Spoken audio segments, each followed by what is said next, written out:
In this video, I'm gonna build a machine that can literally draw anything. I built the machine from scratch, but I also built the software from scratch as well. When I set out to build this, I wasn't trying to build a machine that could sketch anything. I was actually trying to build something that could generate the perfect signature. Let me explain. I have a big problem. My signature is wildly inconsistent. For some reason, I've never been able to sign my name the same way twice. In fact, my signature is so bad that I almost got the cops called on me one time because the signature on my receipt and the signature on my debit card were so far off, they thought that I had stolen my own debit card. True story. Recently, my bank sent me a letter with my new debit card enclosed, and I read these words on the back of the card that still haunt me to this day. This card is not authorized unless signed. Needless to say, signing my new debit card triggered some bad memories for me. Now, I could sit down for a couple hours and actually try to work on my handwriting, or I could build a machine that generates the perfect signature for me every time. I'm gonna go with the second option. Now, to be perfectly clear, I honestly have no idea how I'm going to build this, but you probably guessed that just by looking at my finished product. I mean, it doesn't look the best, but it works. I'm gonna start on the software side because I've never done anything on the hardware side, and I'm hoping it's gonna give me some ideas on how to get started. Here's my initial plan. I'm gonna come up with some X and Y coordinates for every letter in the alphabet. Then I'll feed the coordinates to the computer and have it play connect the dots. Sounds like a pretty good plan, right? Wrong. After about 15 minutes, this is what I came up with. I realized that this was a terrible idea. In order to get enough details in the letters, I would have to come up with thousands of coordinates for every letter in the alphabet. It would take me days, maybe even weeks to do that. I mean, this looks like it was done by a baby. And I am not a baby. Oh wait, no. I need the perfect signature, so it's time to go back to the drawing board. Here's my new plan. What if I use an e-signature website to generate the perfect signature for me? Then I can write some code to go over every pixel in the picture of the signature. And if the pixel is dark enough, I can store its coordinates and save them for later when I want to actually draw the signature. Sounds like a pretty good plan, right?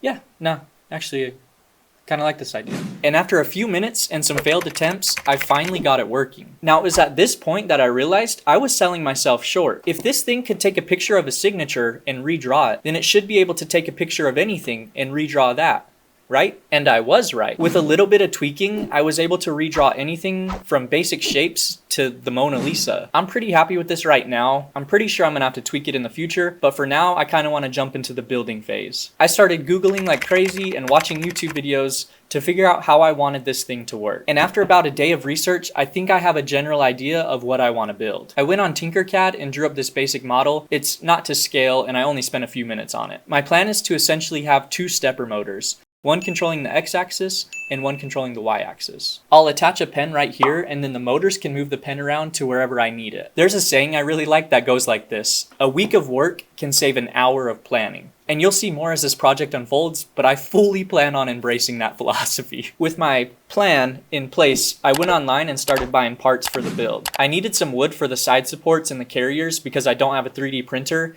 and I didn't want to spend $15 on buying new wood. So I found some wood in my backyard that was really old and heavily warped. And while picking up this wood, I specifically remember asking myself, is this really going to be worth saving 15 bucks? I guess we'll find out.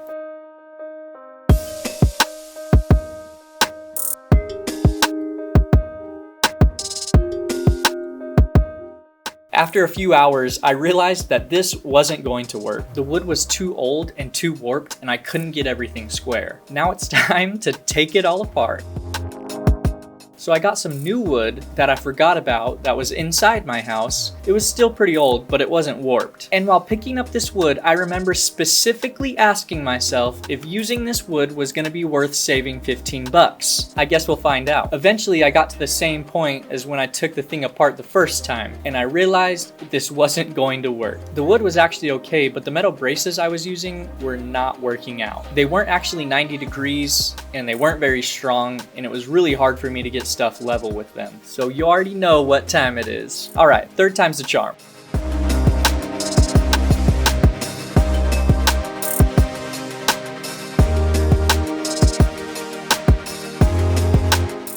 This is the furthest I've gotten, so I'm pretty happy. I needed to drill about a 1-inch hole in the wood carrier in order to attach my stepper motor to it, and then this happened.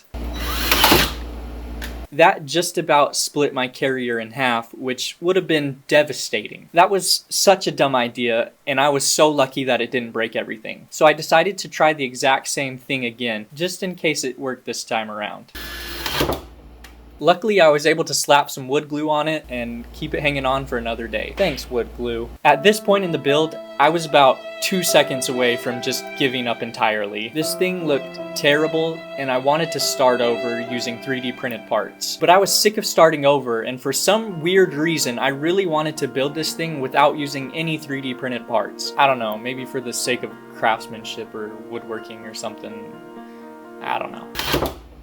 So I kept on going, and yes, it turned out really rough, and yes, the y-axis is terribly unlevel, and yes, I don't know if this is going to work, but I got here. I just need to add a few final touches.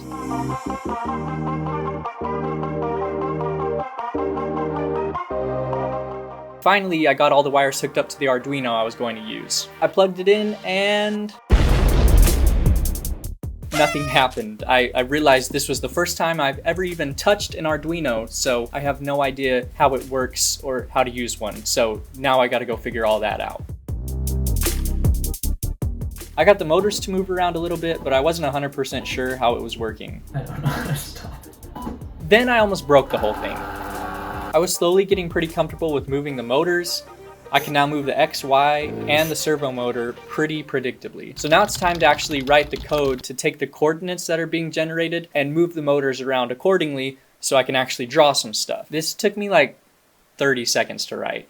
It definitely didn't take me like 5 days, because that would have been really dumb. All right, let's see what this thing can actually do. Man, this thing is really slow. Like, really slow.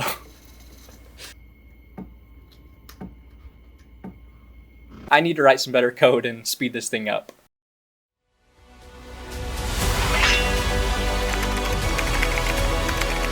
Self-destruct sequence initiated. Touch node.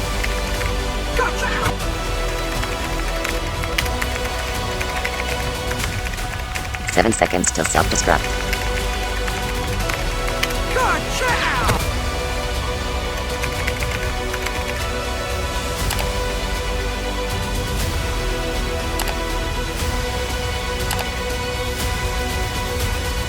Self-destruct sequence cancelled.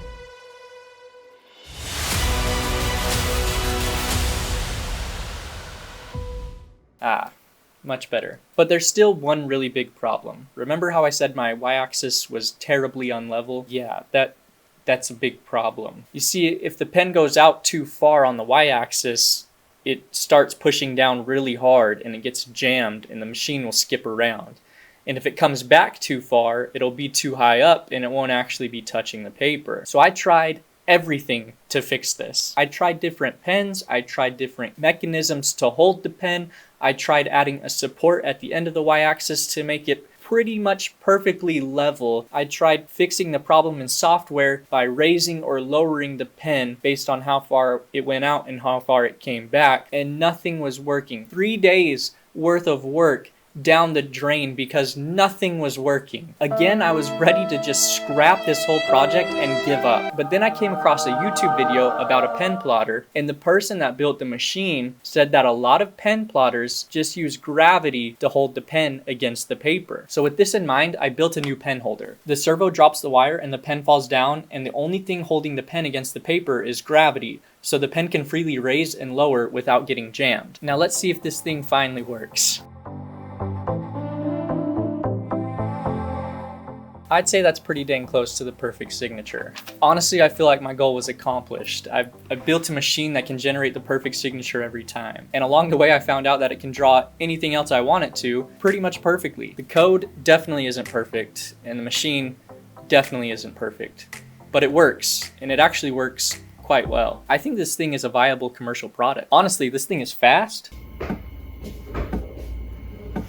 It's convenient to carry.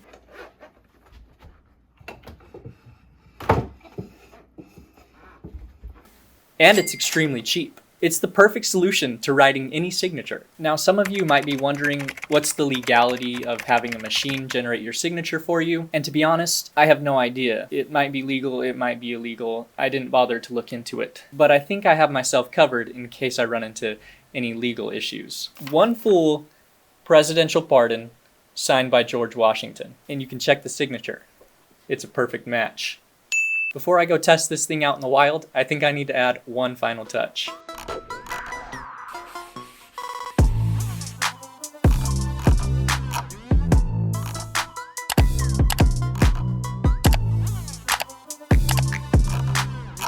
Perfect.